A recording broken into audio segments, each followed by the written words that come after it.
ride with me in my foul life. We're here. We're back. The Foul Life. I'm excited for this one. Talking to a good buddy of mine. I've hunted with him. I've had beers with him. I've cooked with him. I've learned a lot from him. I think that he is probably responsible with, the story of these decoys that we call spinning wings and how he found it and how it came about in California and what Terry did with his business mind, him and his partners. And I always talk about the early days of MOJO and how it was almost a drug deal in the parking lots of certain places in Louisiana because duck hunters wanted these things so bad. They were wrapped in paper bags and being literally handed off through open windows of automobiles, just like a drive-by drug deal real quick. These are like the original duck hunters' drugs was a spinning wing. And I don't know if there's been another tool in the game that has brought more memories of seeing ducks just light on top of your face. Now there are different ways to use them. There's a lot of rules that go with them. There's instruction that goes with them, ethics, morals, everything. But when done right and used right, I can't tell you how many thousands of mallard ducks I've seen over the top of them just putting on a show for us. So today's gear issue is decoys. We're starting off with the spinning wing decoys. Terry Denmon, founder, owner of MOJO, Louisiana. Skip Knowles, editor-in-chief, Wildfowl Magazine. I mean, the season is upon us. I look at my MOJOs and I get giddy. I have my remotes ready. They're charged. The way they're designed and built now, there's no excuse for not having a remote, not having a charged battery. Everything is so well designed. MOJO, Mr. Terry Denmon, welcome to the show. Glad to be here, Chad. You're my good friend. We've been together quite a bit. In fact, I would say that between you and Skip, y'all probably my best two friends in the hunting world, if you'll let me throw people like Ramsey Russell in there right after you, or Steve Vickers, or Rob Reynolds, or some of those guys. Right under the bus of Ramsey right now.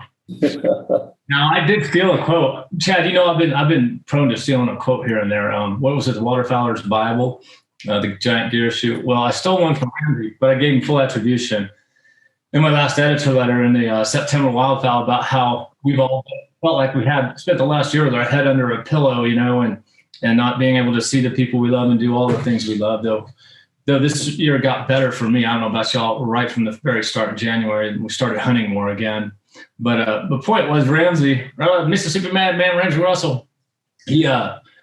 He said, you know what, when we finally get to bust loose again and do what we do and go to Canada with Terry Denmon and just do the things we love, it's going to be the roaring 2020s, which is so cool because it's 2021. It'll be the roaring 20s all over again. And I don't know, I'm getting that vibe.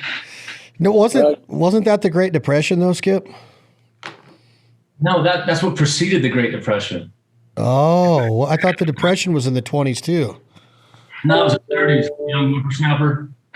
Young whippersnapper. I've always thought of innovation when I think MOJO and Terry and what he means to the industry, and rest in peace, good brother Mike Morgan, that we lost not too long ago. My time spent on the road with Terry and Mike has been invaluable. My time at Cajun restaurants or Louisiana culinary, eating with them and learning from them has been invaluable. Sitting in the MOJO headquarters and office has been invaluable. And it never ceases to amaze me, Skip Knowles, that you open up the 2021 giant gear issue and look at what you freaking see. Coots. Terry Denmon is bringing coot, like Justin Timberlake brought sexy back. I know there's coot decoys out there, but he's got Rippler coots. Confidence decoys. We're going to use them for confidence decoys. Those boys that we talked to on the last podcast, Kyle Brisson and Gator Tail guys, they think those are real decoys to kill birds to eat. Yeah, they killed their limit one day. Terry was telling us about the best gumbo he ever made was with coots this last season. Very memorable coot shoot, but that you open up the front inside cover and the first page, you got the coots on one side, and then you come over here and you have the most advanced spinning wing decoy in the world, just got better. Elite series, now remote ready. There's so much. I got to ask you, Terry, your background is in engineering. Is a type A personality, an entrepreneurial spirit that just keeps you motivated at this stage in your professional career? How do you keep coming up with ideas? I know you have Chuck and I know you have Marty. I know you have a great team there with Stevie and everybody, but I've got to guess that your brain and your mind is the thinking that you probably don't sleep very well, or you're up early and you don't go back to sleep. How are you always thinking of stuff like this, Terry? I can't really tell you. I remember one time Skip asked me, he said, where do you come up with all this stuff? And I said, I wake up in the middle of the night, Skip, and it's come to me for something. So, for whatever I've done, I you guys have been around me. I don't take a whole lot of credit for much I've done, but for whatever I might have done, it's some kind of God-given talent. It's not anything that I've actually done myself. But, if you think about it, because I have come out of the engineering community. That's what I've done my whole life. It's basically identifying a need and see if you can fill it. That's really about the only way I look at it. What can you do to get better? Now, I have a saying in most everything that I do is that, the world progresses so fast today that what was great yesterday is not good today. And what's good today will not be great tomorrow. So you have to keep everything moving along. And so, really that's about the only answer I can give you on that, Chad. I really don't know, except I'm always looking for a void. And if you two guys know this very, very well, and most of the people that's listening to us will know this very well. If you look at any kind of decoy spread, I don't care whose decoy spread it is, if it's mine, yours, Skip's, the big guys, whatever, it don't look anything like a live set of decoys. We're always taking video footage of live sets of decoys somewhere, and we'll put it on social media or something and say something like, is this what your decoy spread looks like? And it don't, and so you're talking about live ducks, looking like live ducks. I'm talking about live ducks. We're so far away from having a decoy spread that simulates live ducks that there's a lot of room for innovation and improvements. Oh, I could not agree more. But let me ask you this, Mr. Terry Denmon. Do you think that through innovation and technology that we have breeded a smarter animal? Have we bred as hunters? Because we are the most intimate with wildlife, in my opinion. I know there's these guys that have documentaries on feeding bears, or the occasional person that's out there, with the owls and bird watchers, and more power to them. But hunters are very intimate with the resource and the animal. Because of our research and your wherewithal in knowing the species, are you responsible for breeding a smarter duck? I think absolutely. I think the more that we hunt them, the smarter they're going to get. And the smarter they're going to get, the smarter we have to get. And I don't think that there's a solution to that. If you go back 100 years, and even I'm not old enough to go back 100 years, and I know you and Skip are not, ducks were easier to kill back then because they weren't being hunted very hard. And that's true of not just ducks, it's true of almost any game. White-tailed deer, it's the same way. You hunt them every day, they get smarter and they get smarter. And so I think that's something that we've got to live with. And there's probably a fine line in there somewhere between us making them smarter than they would have been had we just hunted them absent whatever innovative process that we're talking about. But what would happen then was our success rate would just keep going down. And as our success rate would keep going down, we would lose more hunters, or we would be able to gain fewer new hunters into the system. And if there's anything that we need, it's new hunters. It's people to join in our sport. Because, look, guys, last statistics are hunting license in the United States are bumping around 5% of the population. So they go down much below that, we become irrelevant. We're not a factor. We're not a factor in politics. We're not a factor in the economy. We're not a factor in anything. So we have to keep our hunters numbers up. And I think that one way that we do that is to allow them to be successful. And if they're successful, then they'll stick with it. If they're not, they'll get frustrated and leave. Tell us. Oh, sorry, Skip. Go ahead. Well, I just wanted to mention one of the things, and I know you know this, Chad, that I admire so much about Terry, just to build on what he just said, is that he became a big shot wildlife commissioner, and he's given charity golf tournaments and fed hundreds of people crawfish, influencing people in the right directions to help the outdoors. But he became a commissioner on the wildlife board in Louisiana, and at a time when everyone was trying to say, you can't do this. What about these motion decoys? What can we restrict next to try and limit public pressure on birds, and all this kind of thing? Terry, you're going to have to straighten out this sordid tale that I'm probably telling horribly. But like, for instance, and Terry said, look, we got to tell people what they can do to be successful if we want to recruit them in the sport, not what they can't do. We need to enable, not disable, future generations of hunters, because an expert like Terry Denmon, Chad Dalding might still be able to go out and shoot enough ducks to have some fun as things become more restricted. But the neophytes aren't. They're just going to struggle and then go back to their phones and video games and everything else. And one example was like in Colorado and Pennsylvania and other states, they super restrict black powder. We can't use even a non-magnifying scope on a muzzleloader here in Colorado.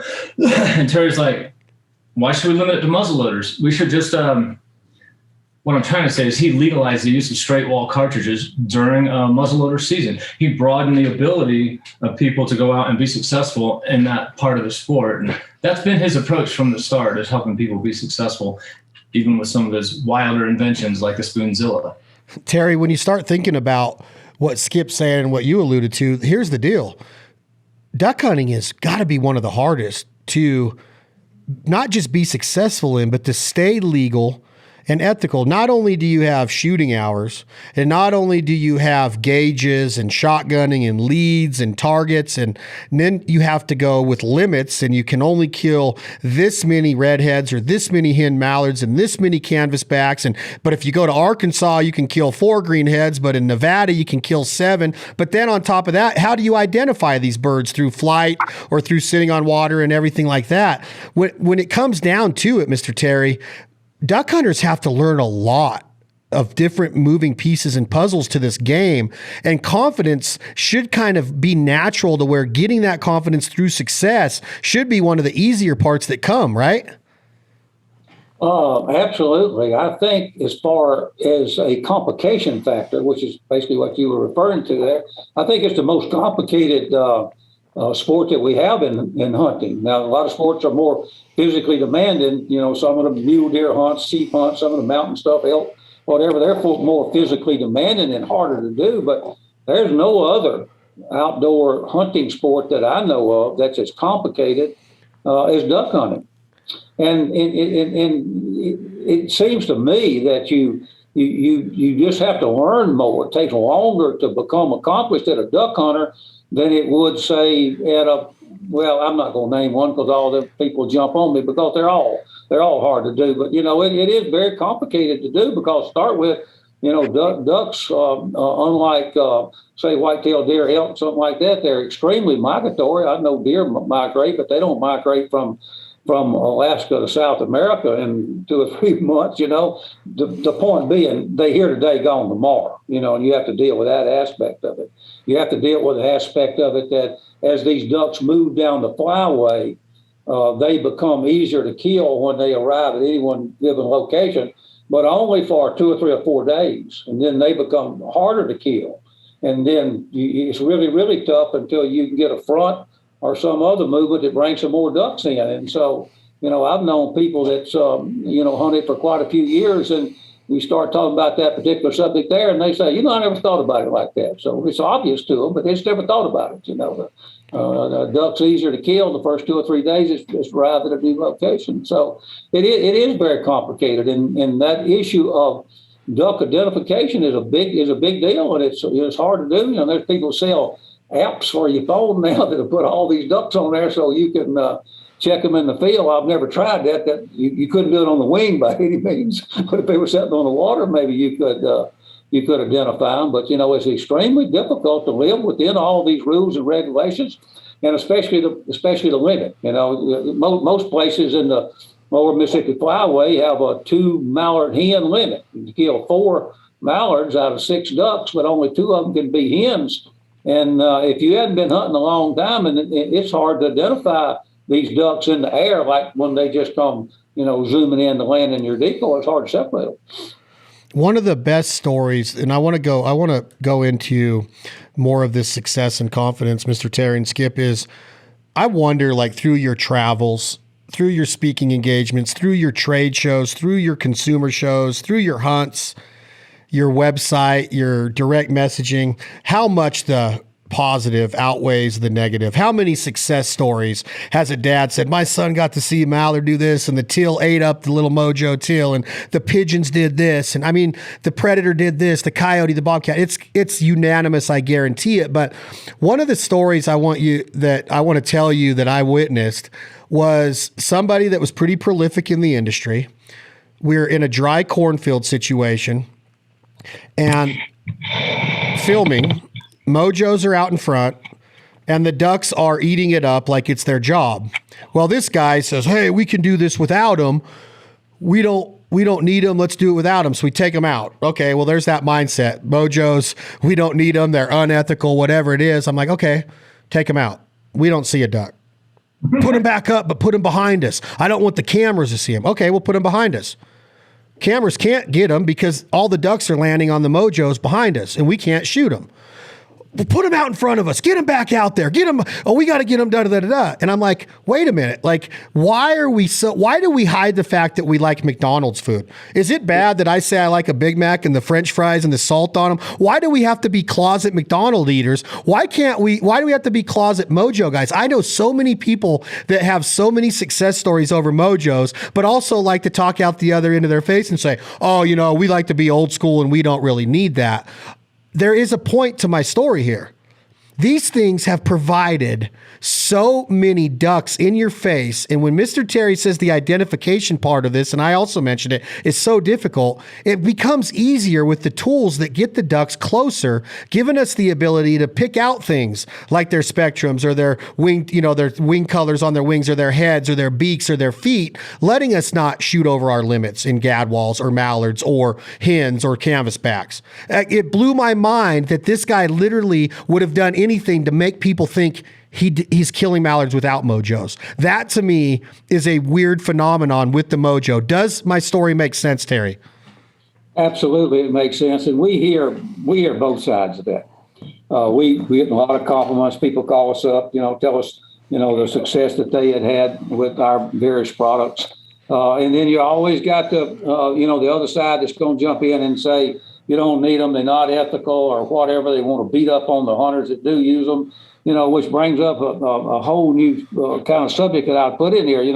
One of the biggest problems we got in hunting now is the hunters all want to beat up on the other hunters because they don't use the same kind of equipment that they use. They don't use they don't use the same kind of gun, or they use a gun instead of a bow, and that's doing irreparable harm to hunting in general. I wish there was something we could do to stop that, but there's always going to be a few of those. But at MOJO, we listen to them. We listen to everybody. If you want to offer some kind of information to MOJO, we're going to pick up on the information. But on the other hand, we say, well, there's just going to be so many naysayers, and there's not anything you can really do about that. And an interesting point, Chad and Skip, in that is that we've all watched where equipment has come in the last let's say 30 years, 25 years, 20 years, whatever you want to do, in the form of better guns, better ammo, better clothes, better waders, better boots, better transportation. Look how much the change in transportation has changed duck hunting. You can now easily get to places that before you couldn't get to at all.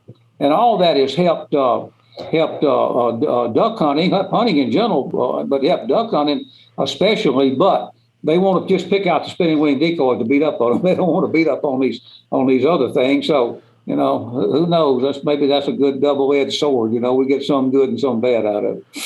But it's such a point that needs to be taken into consideration of you think this is unethical, but we're shooting ammo that goes this many feet per second out of a gun that will not jam anymore, and you could hold it, you could freeze it in frozen water for 80 days, and it'll come out shooting no problem with no rust on it. We can elevate ourselves in a tree stand with a bow that shoots 485 feet a second, and we could kill a whitetail with a bow because they don't look up because there's no there's so much innovation and advancement in everything that we do. It just blows my mind that it's like things that are built in Louisiana and companies out of Louisiana, the surface drive motors and the MOJO are the ones that are the most picked on in duck hunting, when they are making duck hunting better for so many people, accessible wise and memory wise with how ducks.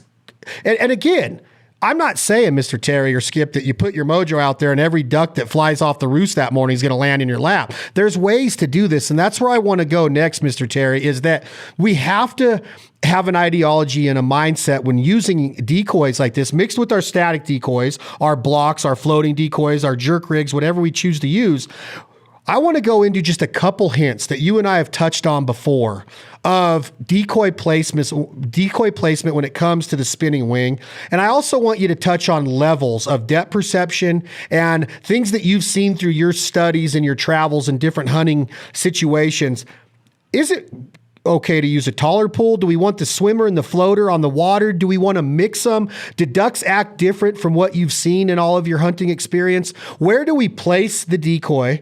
And you can start at the beginning of the season and move to the end, but I just want a couple hints for our listeners. How do we use a spinning wing decoy? Well, I'm going to start, Chad, with my first rule. And my first rule is always let the ducks tell you what you need to do. Now, if you go out and start a hunt, say you're out before daylight setting up, then the more experience that you get at duck hunting, the better you're going to be at making the best guess the first time around. But, as the ducks start flying and you start trying to work them, we will all notice that most of them going to do the same thing over and over again. And so you kind of got to watch that and let the ducks tell you what they want to do. Because if ducks are not pressured, it's a proven fact that they will most of the time just come over and land pretty close to a spinning wing decoy. However, as they get more and more pressured, they learn. I mean, if they didn't learn, we'd wipe them out. They learn that spinning wing decoy can cause them harm.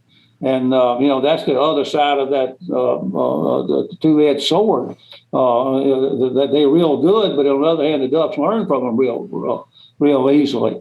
And so when that happens, you got to start being a little more innovative. You got to move them out of the way. If they don't want to land right on top of them, and you put them right in your killing hole to start with, which is the ideal situation, is what we all really want to do, then you got to move them out of the killing hole to let the ducks get into the killing hole. And then as the season gets longer and you have more pressured ducks, then you have to keep moving it away from it. A good general rule is if they don't like to land within about 50 yards from a spinning wing decoy, we'll move the thing at least 50 yards from where you want it to land. That's pretty common sense. But you just got to kind of let the ducks tell you what they want to do. I like to have my spinning wing decoy as close to the water as I can. And that is one of two main reasons that I like those little floater decoys. One, the wings are right down on the water, and you're really getting 4 wings out of it because you're getting the 2 that's on the decoy and the 2 that's reflected in the water right under it. But sometimes they don't want them right on the water. So, the typical spinning wing decoy is sold with about a 4-foot pole, 6-foot pole that'd be 4 foot above the water. And that's a typical placement. And oftentimes that's all you need. That works great. But there are times when if you will put it up in the air 8 or 10 feet, they really like it up there when they don't like it on the water. And I've been trying to figure out exactly why that is, and I haven't done that yet. I'm starting to get a few ideas, but I haven't figured it out yet. And so you just have to kind of watch what the ducks will tell you to do. For instance, when early blue wing teal season is coming up in 6 weeks, middle of September, 1st of September, middle of September. And so we always start out our duck spread with a little round circle of blue wing teal decoys on the left, a little round circle on the right, as much water movement motion as we can put in there, because in that time of the year at daylight where we live, there's no wind. And then we'll put 1 or 2 on a extension pole. We make a extension pole that comes in a 3-4 foot section, so it will it can be 4 feet, 8 feet, or 12 foot. We'll put a couple up on that high pole. And then we'll watch the first group of ducks and see what they do. If they like that, we keep after it. If they kind of shy away from those high decoys up there, we'll either lower them or do whatever needs to be. Because sometimes they like a lot of spinning wing decoys, 6 or 8 or 10 or 12. Sometimes they don't. And we know that on a real cloudy day, especially a cloudy day with a low ceiling, they don't like that much flash. I don't know what's happening, but that flash is bouncing off the top, off the bottom of those clouds some kind of way, and it's somehow confusing the ducks. And, there are days, I know, Chad, you've been there, that when you blow your call You could hear that sound skipping off the bottom of the clouds, going down through there.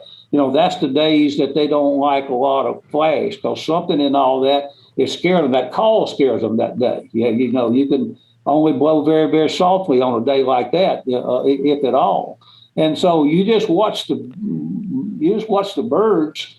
And I oftentimes say to people, well, just watch their body language, watch their face.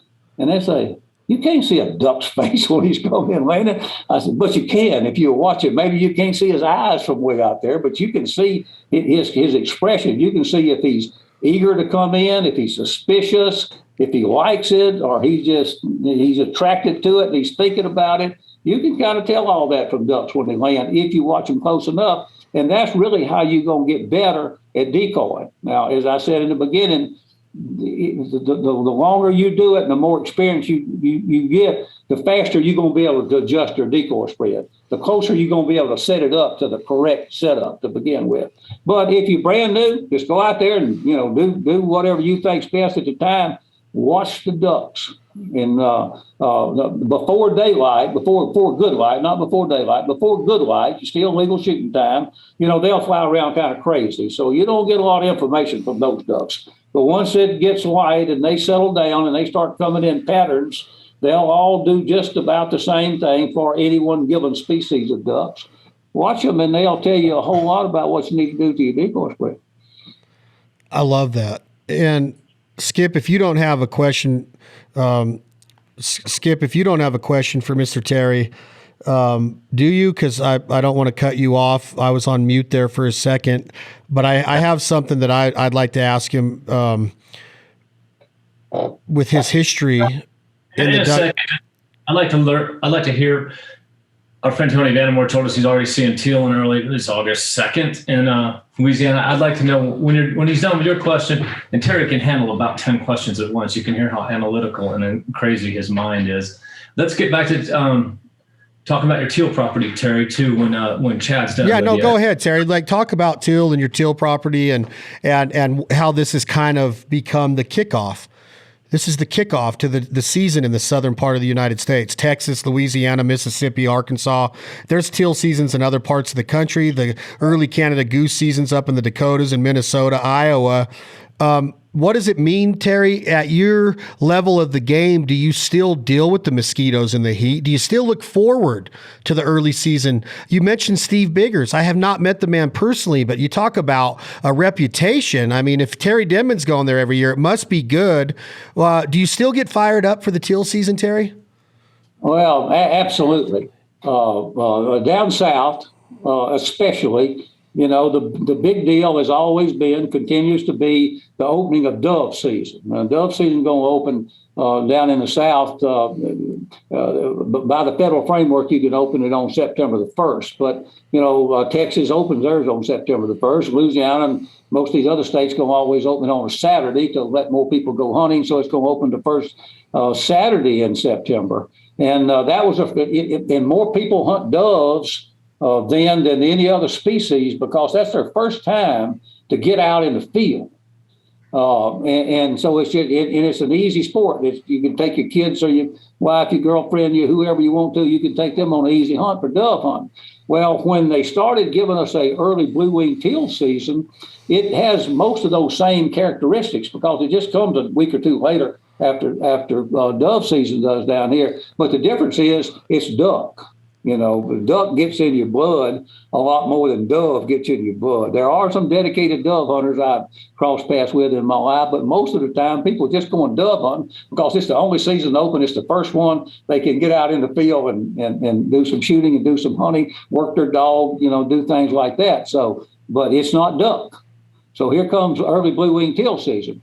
As most of us would know, teal migrate through the lower 48 states mostly in the month of September. They'll start in August, but by the end of September, they would have been out of the continental United States up until the warmer weather of the last 4, 5, 6, 7 years. Now they'll be blue-winged teal in late September in Alberta, Canada. I know our guy up there has told us that we still got blue-winged teal up here, but it wasn't supposed to be that way. So, based on how the weather was some years ago, they give us this early blue-winged teal season. And a lot of blue-winged teal come through our country. They base the season actually off the bird count. If there's, I believe, 4.5 million teal in the count, you'll get 16 days. If there's less than 4.5 million, you'll get 9 days. So we've had 16 days for years. And originally, you only had you could only kill 4 blue-winged teal. A few years ago, they raised that to 6. So that's equal to our normal limit for what we call big ducks. We have 2 seasons. We have blue-winged teal and we have big duck season. Big ducks would be the regular duck season. It'd be mallards, pintails, gadwalls, and on down through the teal. So it's an opportunity to get out and hunt ducks first, and it's become a tradition, somewhat like the dove hunting has become. And it is a feast or famine. When the teal are moving through, they'll come to a place. They might not stay there but a day, a night, and move on, or they might stay in one place for 2 or 3 days and move on. But it's not going to be the same every day. You can go to a good teal place and see hardly any teal, if any teal, for a day or two. Go down the next day, they're everywhere. So it's not real consistent, but by the nature of the fact that they're migrating through the United States. Except they stage at Steve Bigger's place in El Campo, Texas. It's just one of those places where it's ideal habitat. They grow lots of rice there, and the weather has changed over the years to where they can grow a second crop of rice, second growth rice they call it. They cut the first crop off and they just flood the field again, and it'll grow the second crop, and then they'll cut it off. It'll be blue-winged teal season. So they have so much ideal habitat there that blue-winged teal just kind of stage there for a long period of time. And in the end, most of them is going to go on into Mexico and even further south. There's some fantastic blue-winged teal hunts in Nicaragua. So they migrate all the way down to Nicaragua.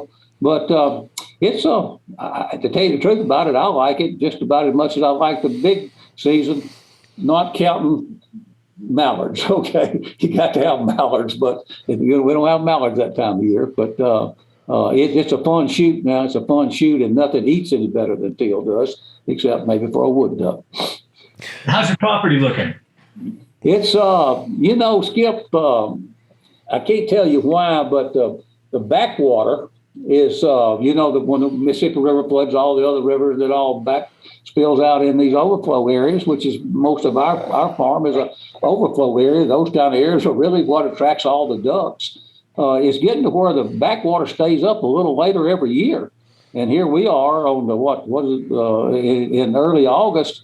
It's still raining every day in Louisiana, every day. And so we haven't done a lot of work on our field, but I was down there Saturday for the first time in quite some time. It just rained for about 3 days in a row, afternoon thunderstorms. It was too wet to work, but it's looking good. It's growing. We manage moist soil plants on that farm, and that's something I've been studying for probably 15 years. And in this particular farm that you're talking about, it grows moist soil plants profusely, and you don't have to plant anything. Nature's planting them for you. You just have to manage them to make the right ones grow.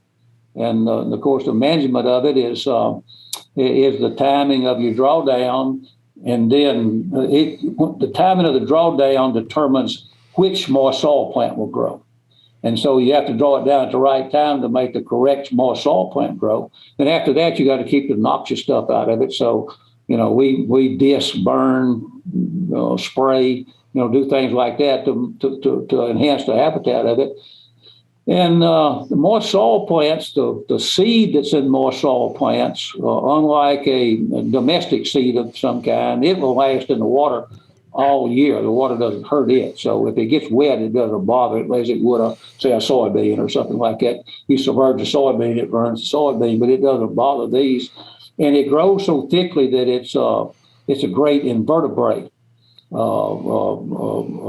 habitat. And invertebrates are an extremely important food source for ducks that we don't give enough credit to. We don't tell the people. We don't educate the people good enough about how much they need invertebrates, because they are extremely high protein source of food for ducks. You seen one yet? Blue wing teal? Yeah. No, I didn't. I thought I might would. But it was overrun with wading birds of all kinds. I see people go to places just to watch wading birds. And there's enough wading birds that I could have been selling. I could have been selling tours Saturday. But it happens like that when the backwater goes off and it exposes these large mud flats. Those wading birds love those mud flats. On another note, Mr. Terry Denmon, when did the explosion of Americans going north of the border happen? Because I don't remember growing up like my dad or anybody in our hunting circle saying, hey, we're going to Canada in September. It just doesn't seem like it was going on in the 80s or even when I was in high school. My buddy, I didn't really duck hunt then, but my buddies that did, I don't ever remember anybody going to Alberta, Saskatchewan, Ontario, Manitoba, anywhere up there to chase ducks and geese. And the reason I ask is two-part question is when did it happen? And, the dry field situation is very powerful with your product. Peas up there, grains up there. You come down here and you're getting corn. It's unbelievable. Even flooded rice, but the dry field is pretty special. Do you think it would happen? Do you think it would happen without MOJOs? Does this phenomenon of dry field hunting? I know that you can kill mallards, brown mallards, in September in a goose spread. I get it, you can. But to get them in late September and mid-October in those big flocks, I don't know if you could do it without a MOJO. When did it start? And is MOJO responsible for a lot of this? Obviously people have been going to Canada for many, many years to hunt ducks and other things too, but you're exactly right. I don't know if I can put a date on it for you, Chad, but it could have been associated with MOJO. I don't know if that's true or not. I certainly wouldn't claim that would be true. I know it's associated with a better economy, more people being knowledgeable about what you can achieve up there, and the advent of mass air travel. I know some people from years ago that would go up there. They would drive up there from Louisiana. And that's pretty tough. The average person just doesn't have enough time to go do that. So I think that air travel probably had about as much to do with it as anything. But you know who Rob Reynolds is. That's our buddy that we hunt with in Alberta, and we've been doing it for I don't know how many years now. And he's a lot of good outfitters in Alberta, but he's really one of the very best one of them. And he puts out a large spread of full body goose decoys and 4 MOJOs. And he'll tell you, he says, the only duck decoy I use is a MOJO. But he's got out, a couple hundred full body geese decoys too. But they will come to it because I have been there on a number of occasions, and I know Skip has, and I'm sure that you have, when we would turn the MOJOs off because the geese were coming. And we forget to turn them back on. Now, this was before we had as handy remote controls as we have now, and sometimes we were physically turning them off. And so we'd get up and physically turn them off the MOJOs and, work the geese and shoot the geese. And then we'd forget to go out and turn the decoys on. In about 10 or 15 minutes, somebody say, well, I hadn't seen the ducks. And no, we forgot to turn the MOJOs back on. You go turn the MOJOs on and they will, and they'll start coming to it. I think the difference in that is naturally those people up there scout, and they go set up where the scouting reports have shown that a lot of ducks are working that location. So you're going to get some ducks one way or the other if things work out according to the scouting plan. But I think what the MOJOs had at that time, Chad, is long range attraction. And, that's a interesting and confusing thing about spinning wing decoys, because we did a horrible job in the early beginnings of spinning wing decoys and educating people as to what their highest and best use was, which is long range attraction. But in the early days, since the ducks wanted to come over and land right on top of them, people started thinking of them as finishing devices. And so then when the ducks started trying to catch on to them a little bit, they didn't want to land right on top of them, but it never affected their long range attraction any. So if you've got one, then you're going to attract ducks from a long distance, even if you can't put it in front of you and use it as a finishing device. So in those dry fields of Canada, of Alberta, Saskatchewan, Manitoba, those places like that, they're just ducks flying in bands everywhere up there, going to different fields. And there, I don't think there's any doubt that you pick up ducks by the use of the spinning wing decoy that didn't feed in that field yesterday, wasn't there when the scout got there. They just happened to see the spinning wing decoys and they swung by to take a look at them. How far, Terry? I'm sorry, Chad, I got to interrupt, but how far do you feel like that they can see them? I mean, with Chad Belling's calling ability, you can sometimes break their necks at 1,000 yards, but how far do you feel like the ducks can see a spinning wing decoy? Because a lot of people don't understand that long range attraction. They think it's just another decoy, and it's not that way at all. No, it's in miles. It's not in yards. It's in miles, and it's going to depend a good bit on the sky condition. Spinning wing decoy has to turn a certain speed. If you let it get below that speed, then it quits making that strobe or that flash, and then it doesn't provide long range attraction. But in the early years, we had a crop duster friend of ours that we knew called us up and said he could see one from 8 miles. He knew where he was. The crop duster. He knew where the MOJO was. He said it was 8 miles away. Now, that's not a duck. That's a human, but and it's kind of hard to relate how ducks see to how humans see, but it's in miles. I can promise you that they can see it for miles. If you get back from a spinning wing decoy at least a quarter of a mile is a kind of a round figure to use. You can't see the wings turning. It's not a motion decoy. It's a mistake to call them a motion decoy. You just see the flash the same as you would if it was a strobe light. And it's just totally, it's in a totally separate category than a motion device is, than a motion decoy is. Do you think that it has something to do with the way ducks move faster or the way they land? Why doesn't a Canada goose eat it up? Because with flagging, you're doing the motion of back flapping in the decoy, or a goose getting up on his hind legs, and just kind of flapping, or scared another goose out of his food source or away from his girlfriend. You start thinking about looking at mallards on water from a long ways away. You can see that constant flash, tails moving, dipping up and down, eating with their head under the water. You see it a lot.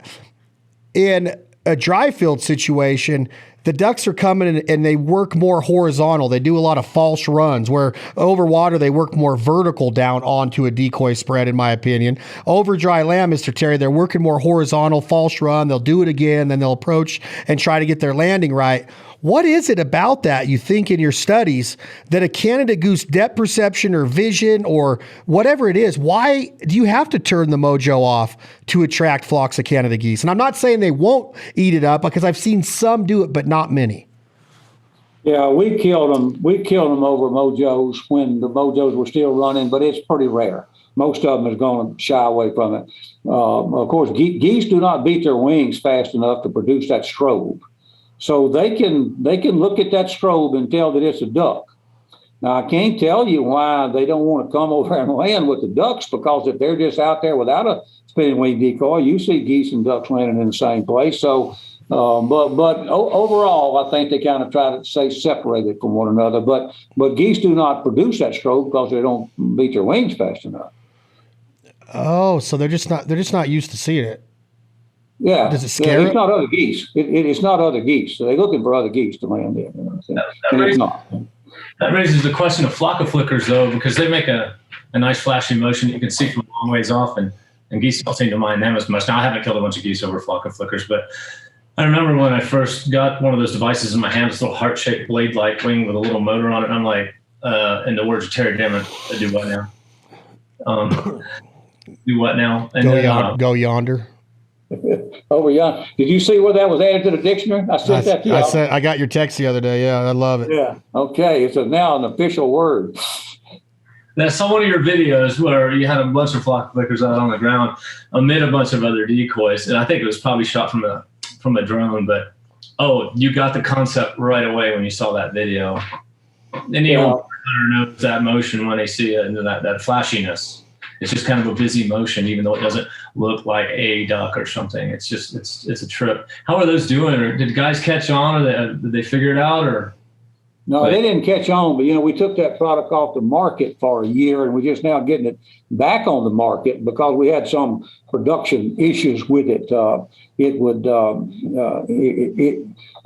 would get moisture on the inside of it, and they had some production issues with it, and so we took it off, and so we could fix that. instead of just keep on selling them like they were. And we're about to get it back on the market again. But for years, we would notice, we would study actually, what those flickers look like on real ducks, what the little flapping, all the movements that Chad described a while ago. And if you take ducks that are, say, they landed in the water or on the dry ground, and there's ducks constantly coming and going, there's ducks constantly on the water, and if you let the light start getting real low, and you can do it by just adding filters on your camera, but anyway, you get down to a low level scenario there, you can just start seeing these little flashes, intermittent random flashes passing around through the flock of ducks, whether they're landing, taking off, or on the water. And it always reminded me as being likened to a bunch of lightning bugs. You don't have lightning bugs in Colorado, but you from down south, you know what lightning bugs are. You just here and there and everywhere. And so that's what got me onto the flocker flicker, because I believe, and none of this I could never prove, guys, but I do believe that how ducks become leery of landing right on top of a spinning wing decoy is it is too much flash. When they get close, they recognize it as too much flash, more than a duck can make. Okay, because duck just does a few seconds, and then he quit. And another duck does a few seconds over there. So that's the theory by which I use to design the flocker flicker with. Now, on the other side of that coin, the flocker flicker doesn't give off enough flash to have the same long range attraction ability that a spinning wing decoy has. So, if you were just using flocker flickers, you're going to give up some of your long range attraction. But in talking to a number of different outfitters that use them extensively, that all say the same things. I can tell you one thing, Terry, no duck's ever scared of one. But, they don't shy off from it at all. And so what does that tell us? That tells us that if you want long-range attraction, you're going to have to put one or more spinning wing decoys there, even if you can't put them in your killing hole. And then you can use the flocker flicker scattered amongst your decoys to make your decoys look like live ducks. Because we established in the flocker flicker that the movement doesn't have to be in the decoy itself. It can be right by it, and the bird apparently don't pick up on that. So if you got movement in your decoy spread and you got static decoys in there, the whole thing appears to the bird, to the duck, as if that decoy spread is moving. And of course, a duck is a prey animal, and so its eyes are on the side of its head. And where you and I are predator animals, our eyes are in the front, so we have good depth perception. And we see color different than they do. They don't have very good depth perception, and so that causes them problems when they're trying to land. And you can see it better in geese than in ducks, but you watch these geese flying overhead, and you watch them just turning their head back and forth like that. People tell me that what they're doing is they're looking at that same object with both eyes by doing that, and it gives them some depth perception. Makes perfect sense to me. I believe it, but how would you know? I don't know. But the little flocker flickers are, a great tool, but they make your decoy spread look really natural. They don't have the long range attraction of a spinning wing decoy. So, you do have. Oh, sorry, Skip. Oh, sorry. Do you use them on the water too? The flocker flickers. Mm-hmm. We have a floating. Yeah. Oh, yeah. In fact, down here, we don't dry field hunt in Louisiana. North Texas dry field hunt. South Texas does not, or rarely. Snow geese maybe or something like that. Ducks just won't.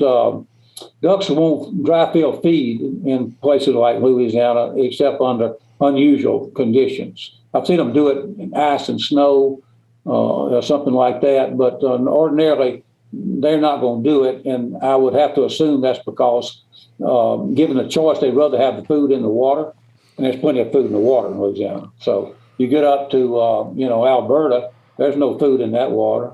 So, they just loafing and roosting on the water. They got to go to dry field to feed.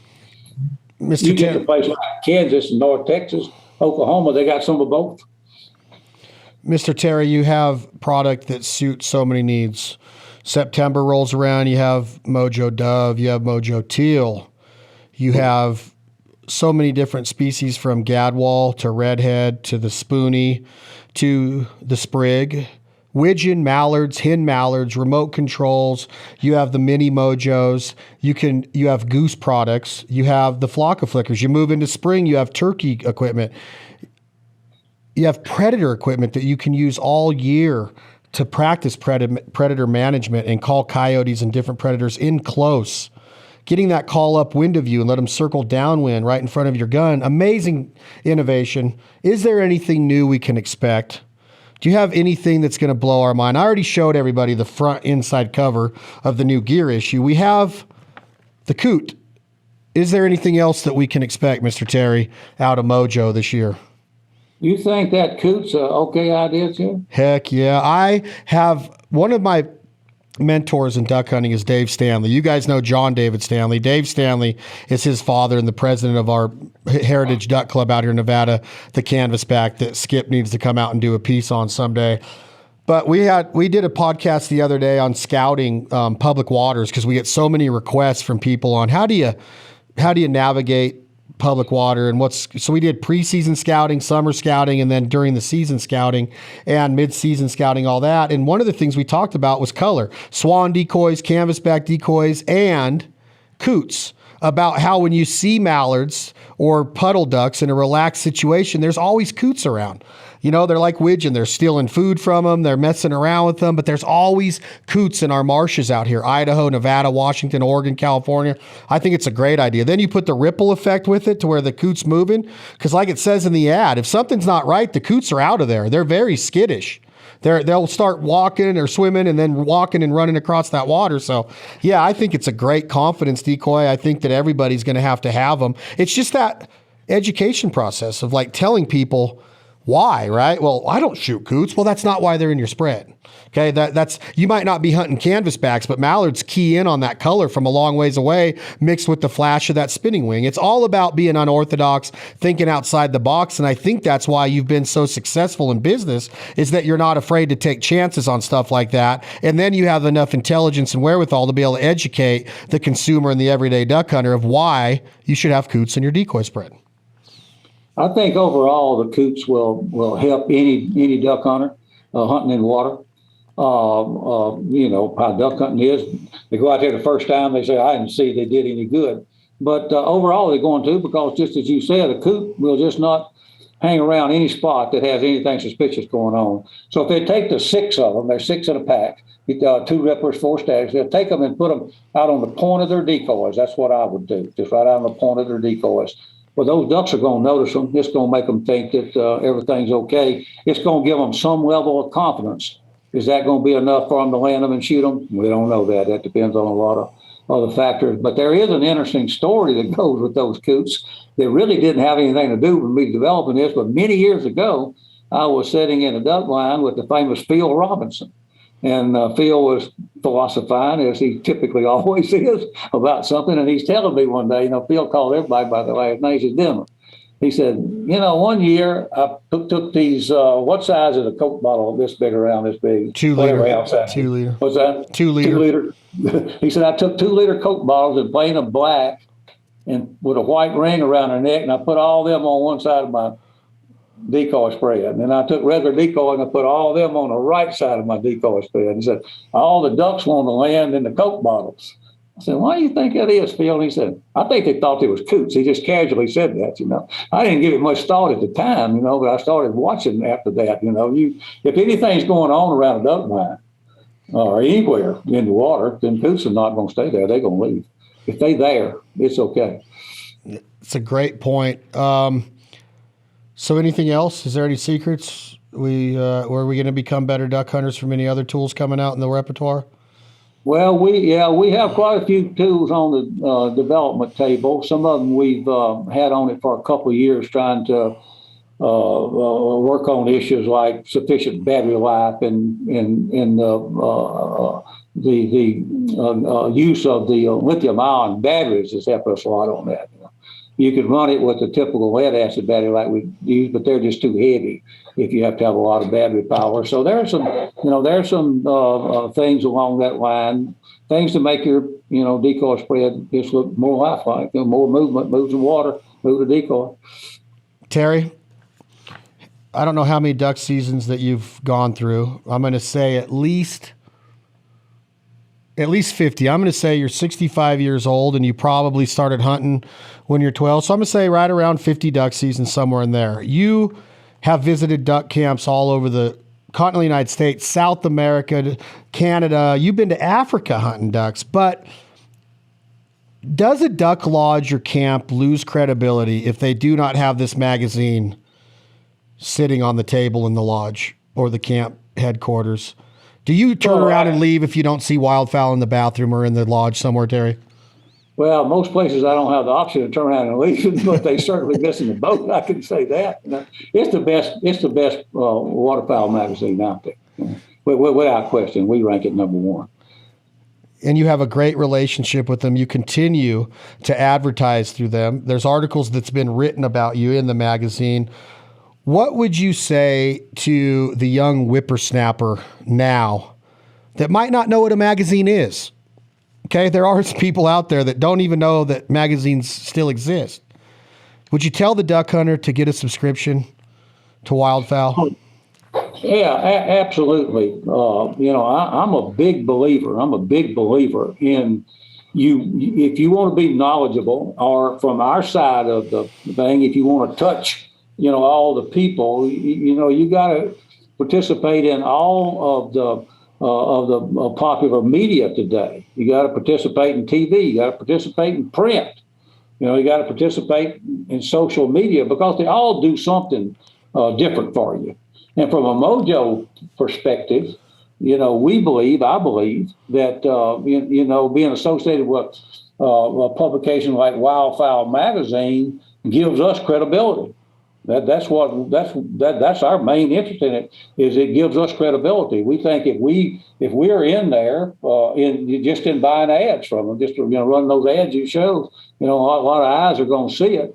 But also if they'll write things about us from time to time, all that gives us credibility, and the credibility then helps you into other media things. But I do television. You do television, Skip.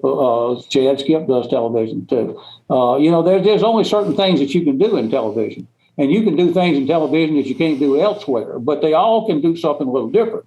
In print ad, you can tell people in print magazines. You can tell people things that you can't necessarily tell them in the other medium. So they all do something for you.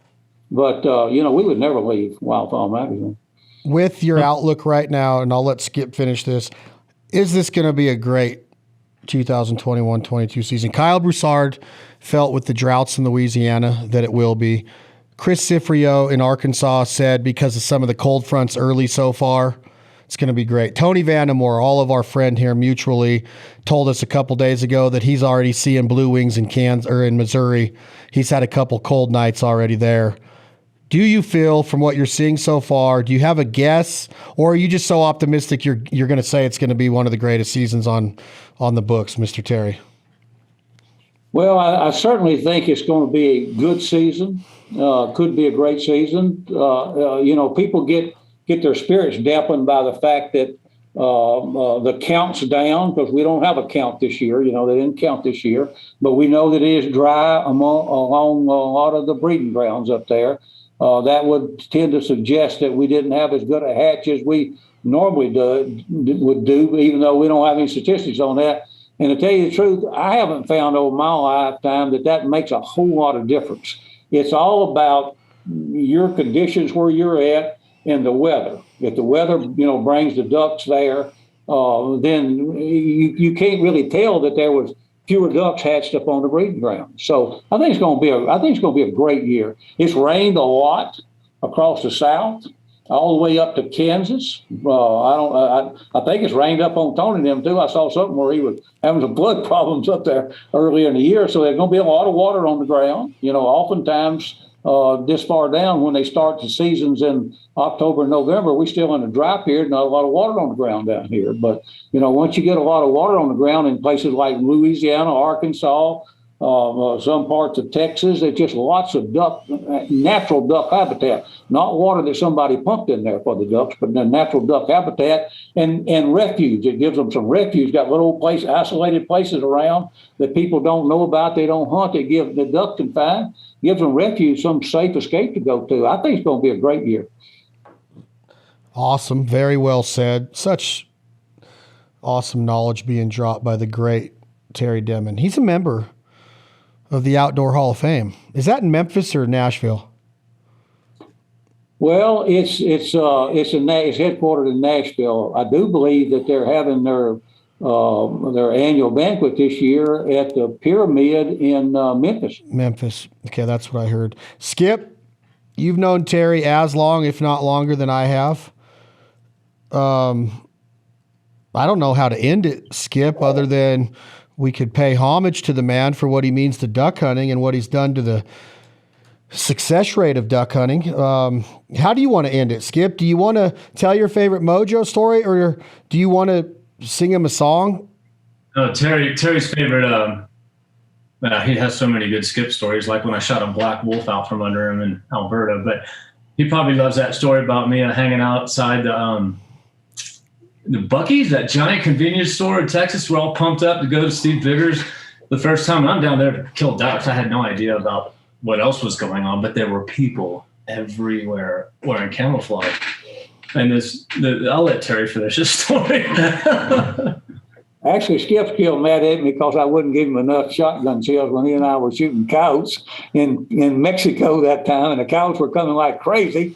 And Skip just had a 3-inch shotgun, and most of my shells were 3.5-inch. And so I was rationing him out shells, and he's been mad at me ever since then. Well, you remember me saying to that woman who got in a Suburban with her kids, so what's going on? Is it the dove opener or something? And she looked at me, and Terry just shaking his head. And she looked at me and said, "Well, you ain't from around here, are you?" Hey, I was down in Georgia and Alabama the last couple months doing some dog stuff, and it was turkey season actually, but they're building Buc-ee's in Florida and Alabama and Georgia now. Wow. We're going to build the biggest Buc-ee's, the biggest convenience store in the world out of Knoxville, Tennessee. 75,000 square feet. A Buc-ee's? Buc-ee's. It'll be the largest convenience store in the world, according to the article that was published about it. 75,000 square feet. Buc-ee's is a happening, The first time I ever went hunting was Steve Biggers. And I'd been to El Campo, I guess. I don't really remember. So I asked him, I said, well, where do you want me to come to? He said, well, come to Buc-ee's. What's Buc-ee's? I said, you don't know what Buc-ee's is? Never heard of one. They were only in Texas for a long time. Yeah. He said, well, come to El Campo and come to Buc-ee's and I'll meet you there. That's all he ever told me. I love it. Chad, you got to get down there with Biggers if you haven't. I'll leave it at that. I agree with Terry. It's going to be an amazing season. I think the drought that's strangling the pothole prairie region definitely is going to hurt us, but also a lot less ducks were killed last year. Also, I'm with him in that how I do on my hunts has a lot more to do with how the weather is here for me. The weather, we had record duck counts 6 years ago. 45 million in the flow. I think 9 million blue-winged teal. It doesn't matter unless the weather treats you right. So just pray for cold, be optimistic, and you definitely need to get down there and crash one of his Biggers hunts. That's the first time walking around those dikes in the pre-dawn was the first time I'd heard jet engine or this noise. I'm like, what the hell is that? Terry looks at me and goes, that's ducks. And he had 10,000 people in that place, and it was a jet engine or just insanity. I freaking love it. I love duck hunting, and I'm going to tell you this. 2021-22 season, think outside the box. Learn how to adapt. Figure out what's going to bring consistency and success, comfort. Get your kids involved. New blood in the pipeline. We need it. There's like 4 million turkey hunters in America, 13.5 to 15 million deer hunters. I don't know the number, but it's somewhere in there. Duck hunters is probably 1.75 to 2.5 million, somewhere in there. It's hard. It's difficult. It's a lot of challenges. It's expensive. It's an investment in your time, your knowledge, your ability to learn, your ability to adapt. It does take a lot of money to buy the stuff that we need, but the stuff that we have today, it lasts. We're living in the golden age, in my opinion. Mr. Terry mentioned innovation, and not just decoys and MOJO and spinning wings or flash decoys. We're talking clothes that you can stay out forever and stay dry and warm and comfortable, and guns that won't let you down, and ammo that performs ethically in the harvest shot. We are living in the golden age of duck hunting. So let's get out, stay optimistic. And what Terry said hit me. And we're going to end today's episode like this. Let's not beat each other up. I give my good buddy Chad Mendez crap all the time because he hunts turkeys with a bow. And I feel personally that turkeys are one animal that were put on God's great earth to be harvested with a shotgun.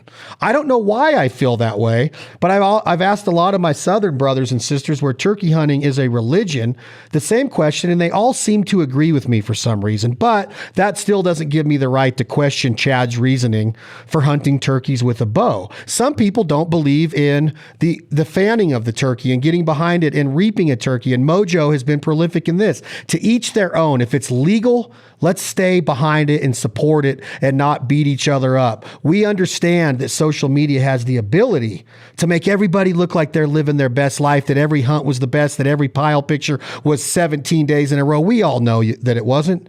We know what tricks can be played and the wool that can be pulled over eyes with social media. Let's just stay humble. Let's know that this is a privilege to hunt, that God, the man upstairs, has given this to us. And it's our responsibility to fly the flag, be good stewards of the land, respect the resource, have compassion for the animals, and put the earth back on the shelf ready for the next generation to use it better than when we found it. That's why it's important to support conservation, like Skip alluded to, that Mr. Terry's done for so many years. California Waterfowl, Safari Club, Louisiana Department of Wildlife, you name it. There's ways to get involved. Delta Waterfowl, Ducks Unlimited. Become involved. Sweat equity, elbow grease. Work for the ducks, work for the sheep, work for the elk, work for the turkeys, and we will all be able to see our sport, our livelihood, this culture of the American hunter thrive for many generations to come. Terry Denmon, you are a legend. Skip Knowles, you are becoming a legend slowly but surely. I love reading what you write. This has been another episode of the Fowl Life Podcast 2021 Wildfowl Magazine Giant Gear issue, brought to you by our friends at Wildfowl and MOJO, Monroe, Louisiana. Down there where the ducks fly constantly. I can't remember the last time I hunted in Louisiana, but it's been at least 2 or 3 years with Drew Keith and the great people of Honey Break. I can't wait to get back down there. I want to get some gumbo and gator. I want to chase ducks with Mr. Terry. Chuck, hello. Marty, hello. Hello, Stevie. Everybody at MOJO, thank you all for tuning in. Tom, Jake, hit that button. This is 2 AM Logic. The song is called My Foul Life.